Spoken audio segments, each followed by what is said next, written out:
Magandang gabi kapatid kaibigan, linggo na naman ang gabi na kaibigan si Brother Albert na magbabahagi ng salita ng Diyos sa gabing ito. Ang topic ko sa gabing ito ay pinamagatan ko na Be as wise as a snake and as innocent as a dove, or sa Tagalog, maging matalino kang tulad ng ahas at maging inosente kang tulad ng kalapati. Ang reference ay kinuha sa aklat ng Mateo at Lucas. Kapatid kaibigan, ang mga talatang ito sa Mateo chapter 10 verse 16 at sa Lucas chapter 10 verse 1 up to 3 ay nagsasaad ng pagtatalaga ng ating Panginoon Hesukristo sa mga alagad at sa 72 pang iba na humayo ng dala-dalawa na mauna sa kanya sa bawat bayan at sa ibang lugar na kung saan ay pupunta rin ang Panginoon. At sila ay pinagsabihan ng Panginoon na maging matalino gaya ng ahas at maging inosente gaya naman ng kalapati. Kapatid kaibigan, para higit nating maintindihan at maunawaan ay ating basahin ang batayang talata sa Lucas at Mateo. Sa Lucas chapter 10 verse 1 up to 3 ay ganito po ang sinabi. After this, the Lord appointed 72 others and sent to them 2 by 2 ahead of him to every town and place where he was about to go. He told them, the harvest is plentiful, but the workers are few. Ask the Lord of the harvest, therefore, to send out workers into his harvest field. Go, I am sending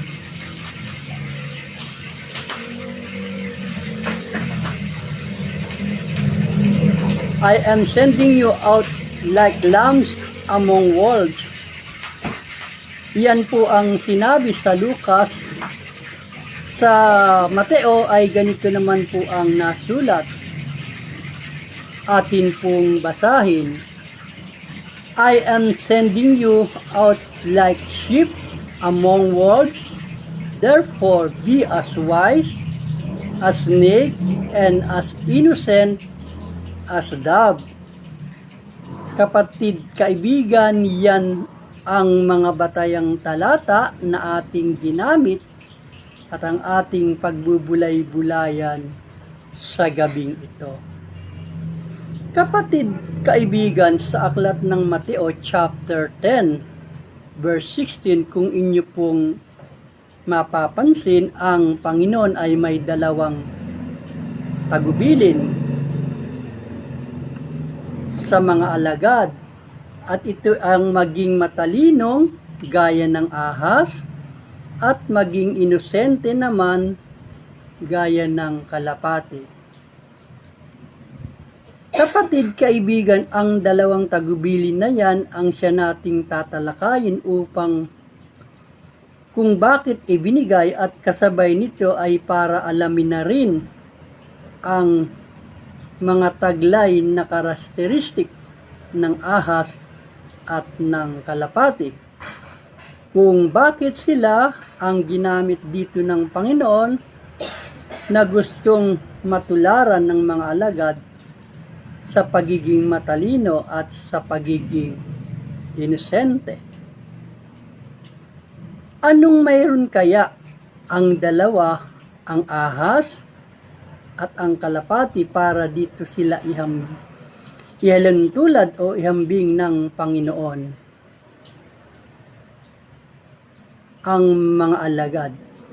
At kung paano binigyang hamon sila at pati na rin marahil tayong mga mananampalataya na matuto at taglayin ang mga magagandang katangian na pwedeng i-apply sa ating pang-araw-araw na buhay bilang mga mananampalataya at Kristiyano.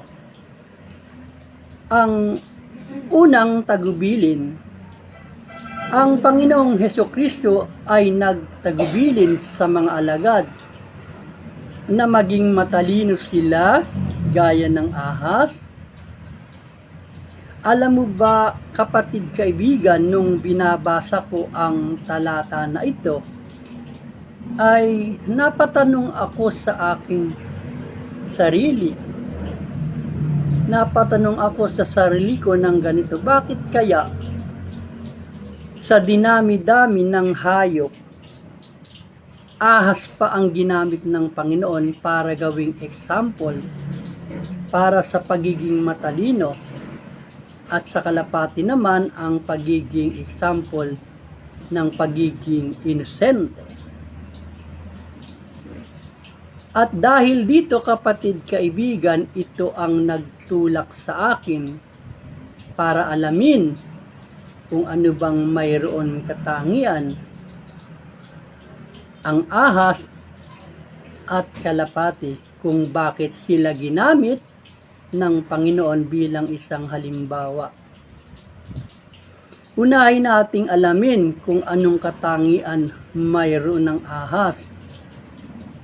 At ito ang aking napag-alaman, na ang ahas pala ay kilala bilang mapagbantay at madaling makadetect at makaiwas sa panganib. Yan po pala ang katangian ng ahas ayon sa aking napag-alaman. Kaya pala ito ang ginawa ng Panginoon halimbawa sa mga alagad, dahil gusto ng Panginoon sa mga alagad at sa mga mananampalataya na rin marahil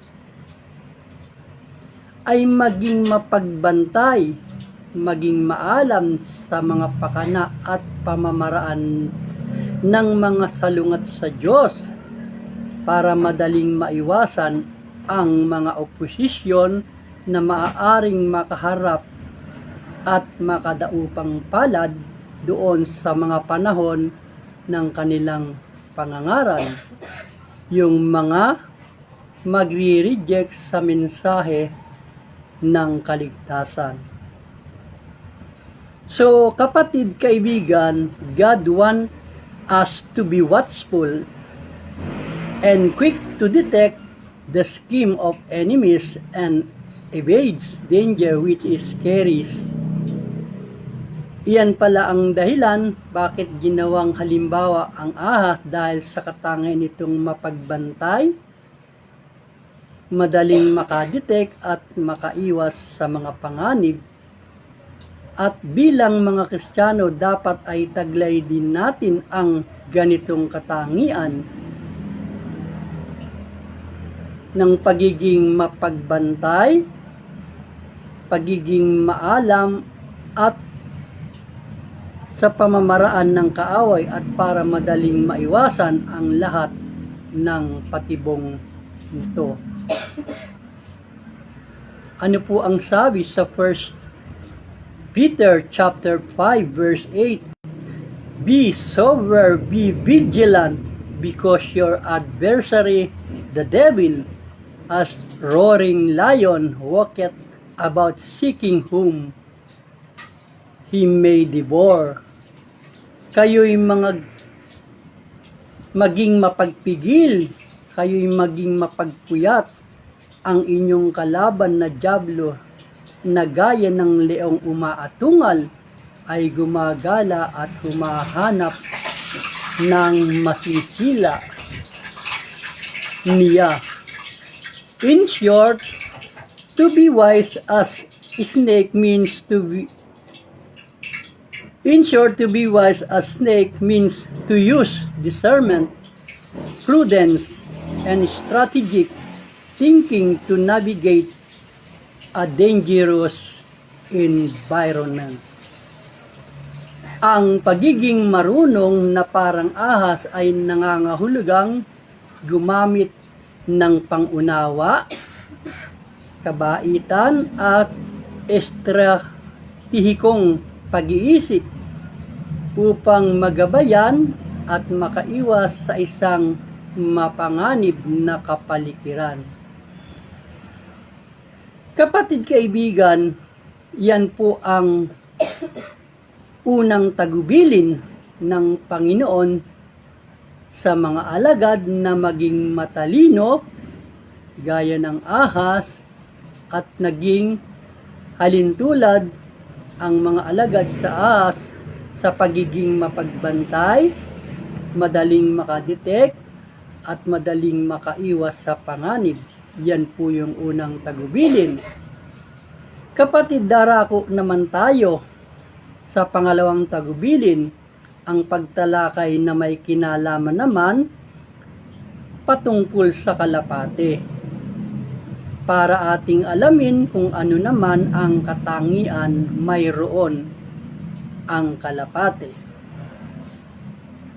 Kapatid kaibigan, ayon po sa aking napag-alaman, ang kalapati pala ay nagtataglay ng ilang likas na katangian at simbolikong na may kaugnayan na nag-aambag sa imahe ng kawalang malay. The Dao process reveal natural traits and symbolic association that contribute to their image of innocent. Kapatid kaibigan, narito ang mga ilang katangian ng kalapate. Ang mga kalapati ay hindi agresibo, hindi mandaragit at kilala sila sa kanilang mahinahong pag-uugali. Kaya tinagurian silang tupa sa mundo ng mga ibon. Kung baga po sa ating kaisipan bilang tao, ang kalapati po ayon po sa sinasabing hindi agresibo. Hindi po sila marahil pagmumulan ng away o gulo kasi hindi po sila aggressive. Yun po isa sa magandang katangian ng kalapati. Taglay po ang kainahunan, mahinahong pag-uugali. Hindi sila pagmumulan ng gulo. Kung baga sa tao, wala sa kanilang kaisipan ang maging offensive para pagmulan ng gulo. Iyan po ang isa sa magandang katangian ng kalapati, ang pagkakaroon ng pagiging mahinahong pag-uugali. Dove are non-aggressive, non-predatory, and known for them a mild demeanor, earning them sheep of the bird world.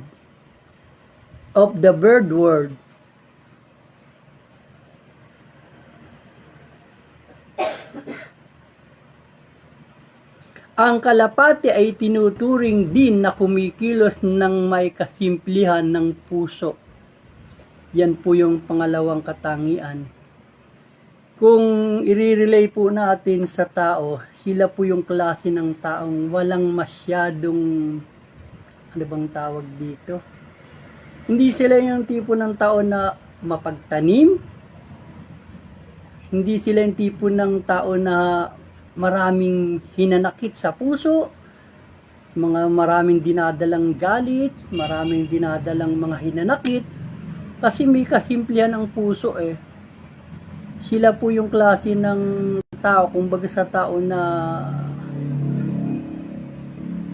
walang dinadalang mga hinanakit, walang galit, walang kinikimkim na galit, walang mga paghihiganti. Yan po ang isa sa magandang katangian ng kalapati, may kasimplihan sa kanilang puso. Ang kanilang karniyang puting balahibo ay karniyang inuugnay sa pagiging dalisay at kalinisan at isang walang bahid sa kalikasan. So kung ikukumpara po natin sa tao, dahil nga po sila ay may kasimplihan sa puso, nagre-reflect po ang laman ng puso sa kanila ng mga tao, kung baga sa tao, dahil may kasimplihan sa puso, nagre-reflect po sa puso ng tao ang kanyang nilalaman ng kanyang puso. At ito po ay ang pagkakaroon ng dalisay at kalinisan na walang bahid sa kalikasan. Ano po ba yung kalikasan? Ano po bang kalikasan meron tayo? Sa kalikasan ng tao, hindi po ba ang kalikasan ng tao ay talagang likas ng tao yung nakakagawa ng mali at kasalanan? Kung baga po ang kalapati, hindi po nila kalikasan yung ganung uri. Sila po ay may kadilisayan at may kalinisan na bagay na magandang maging katangian din ng mga tao na may kadilisayan at may kalinisan sa kanilang puso na nagre-reflect sa kanila bilang kalapati o bilang tao. Ang kalapati rin ay sumisimbolo ng kapayapaan, kadalisayan at katapatan. Ang maganda po sa katangian din ng kalapati ay sumisimbolo ng kapayapaan, kadalisayan, katapatan na bagay na maganda rin taglayin ng mga tao ang kadalisayan ng puso at katapatan. Alam niyo po kapatid, kaibigan, sa ating panahon, kung titingnan po natin ang ating kapaligiran, punong-puno po ng kaguluhan. Talaga pong kung mapapansin mo, parang mailap ang kapayapaan. Pero ang kalapati po hindi ganun. Sila po ay sumisimbolo ng kapayapaan. Hindi po sila ang pinagmumulan o kung baga hindi po sila ang source ng kaguluhan. Dapat po sa atin bilang mga Kristiyano, kakitaan din po tayo ng mapayapang puso at mapayapang pamumuhay na hindi tayo pagmumulan ng kaguluhan para magdulot ng kawalang kapayapaan. At ang kapayapaan pong iyan ay nasa puso ng mga tao. Ang katapatan, ang kadalisayan ay dapat maging taglay din ng tao na mayroon ang kalapati.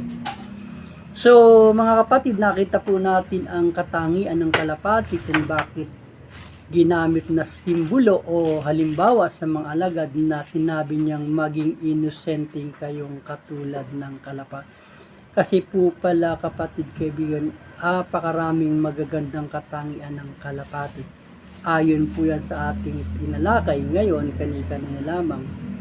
So mga kapatid, kaibigan, ngayon ko napagtanto kung bakit ginamit ng Panginoong Hesukristo ang kalapati bilang isang halimbawa sa mga alagad dahil sa taglay nitong magagandang katangian na gaya ng mga sumusunod: ang pagkakaroon ng mahinahong pag-uugali, ang sumisimbolo sa kapayapaan, kadilisayan at katapatan, kalinisan at hindi agresibo at hindi nang daragit, hindi sila pagmumulan ng kaguluhan kung baga.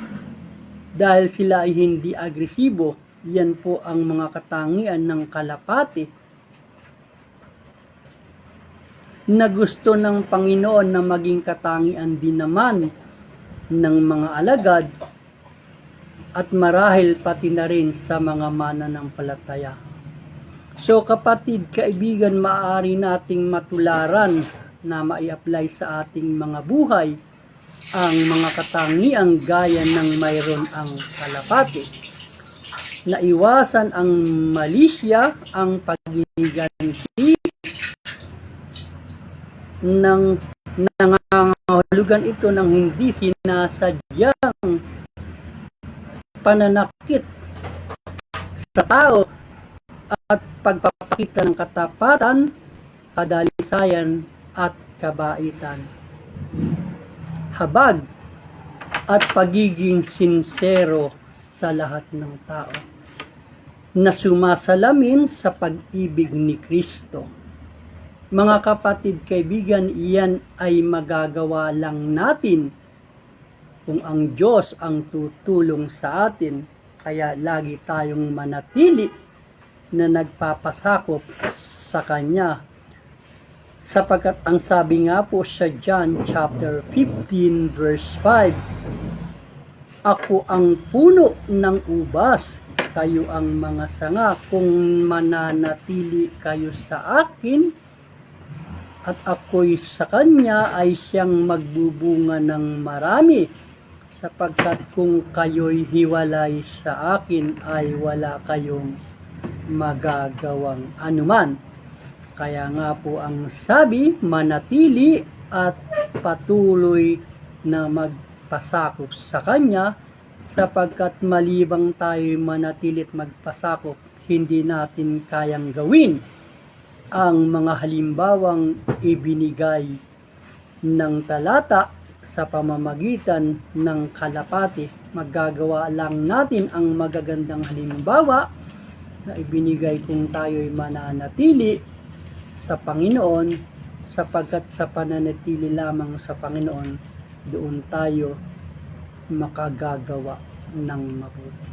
Kapatid, kaibigan, sa aking pagtatapos, ay gusto kong maiwan sa ating mga kaisipan ang kahalagahan ng pagiging matalino at ang kahalagahan ng kainahunan. Mahalaga ang karunungan at mahalaga rin ang pagiging mahinahon. Kailangan po ito, kapatid, ay dapat parehong taglay ng tao, lalo na ng mga Kristiyano. Kasi kapatid, kaibigan, ang karunungan na walang kahinahunan ay maaaring humantong sa kalupitan na magbubunga ng kapariwaraan. Sa kabilang banda naman, ang kahinahunan na walang karunungan ay may posibilidad na humantong sa pagiging madaling pagkalinlang at pagsamantalahan. At tayo bilang mga Kristiyano, ang layunin